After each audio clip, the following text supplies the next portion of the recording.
calling for 5 gorgeous men. Anyone? Any five gorgeous men, ayan, na nais sumagot. Dito na. Ayan, nakabuo na tayo ng 5. Ako po ay si Tenten Rodriguez from Tenten TV and Tenten Show. Hello everyone. Ang katanungan po is, we're talking about 250,000 pesos here. Ano ang istorya ng buhay ninyo kung bakit kayo karapat-dapat mag-iisang kandidato ng Lakan ng Laguna? Good afternoon po. So I'd like to introduce myself. My name is Jack Paolo Pierdilla. You can call me Paolo. I'm from the municipality of Los Baños. And I think that it's a beautiful journey that pageantry is. So pageantry is not only a competition wherein we compete with other contestants. I think it's a way for us to tell the story of our own lives, a way to project that. And I think one of the most beautiful things that we have as people from Laguna or Lagunenses is that we have such a diverse province here in Laguna. We're able to indulge in artistry. We're able to have research and sciences.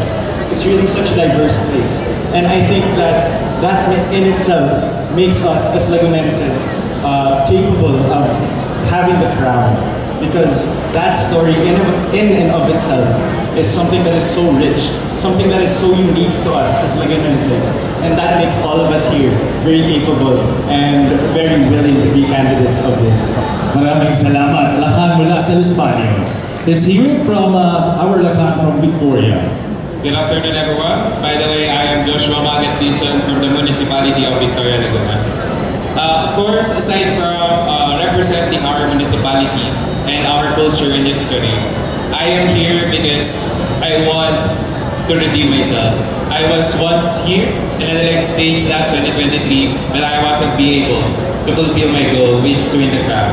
And I am here because I partly done and successful in my professional life because I passed my licensure examination as mechanical engineer last February 2025. And I believe that it's time for me to heal my inner child and fulfill my childhood dream. And that is to be Lakan of Laguna 2026, not just to win the crown, but also to inspire other people that it's not too late to fulfill your goals in life. It doesn't matter what the hard the process it is, as long as you are keep moving forward and keep showing up, I believe that you can fulfill your goals in life. Thank you. I agree with that. Maraming salamat. And now let's hear from Lakan ng Magdalena.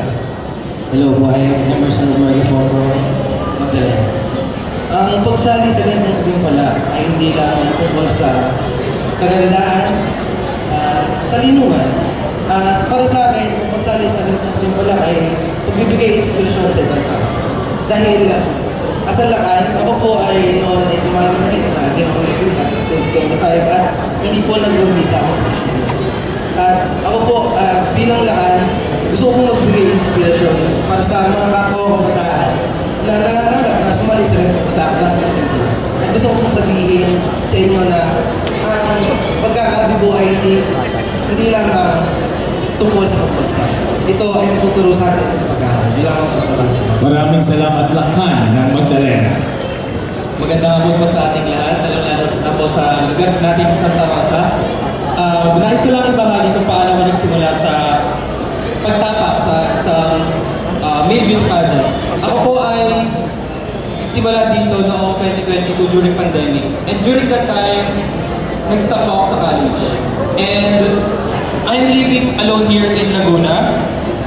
The reason why I'm still here is because I saw a lot of opportunities, not just in pageantry, but also work to support my everyday needs. And with the 250,000 that we are talking about, I really wanted to pursue my college. And with that money, I can assure to also promote projects. Just like, for example, I am a victim of bullying. And with my advocacy of mental health awareness, I can assure you with the amount of 250,000, I can start seminars about mental health. Thank you. Thank you very much, Lakan ng Santa Rosa City. And finally, we have our Lakan from the city of San Pablo. Magandang hapon po sa inyong lahat. Sisimulan ko po sa kwento na buhay ko. Ako po ay civil engineering student at gusto kong magpatuloy sa pag-aaral ng second semester o pagpatuloy ko po yung pag-enroll ko sa gamit ang 250,000. Para na rin po makatulong sa pamilya ko. At may nais lang po ako na paalala sa kapwa ko na kandidato na ang kompetisyon na ito ay hindi lamang labanan. Dahil hindi natin sila kalaban, sila ay ating kalaro.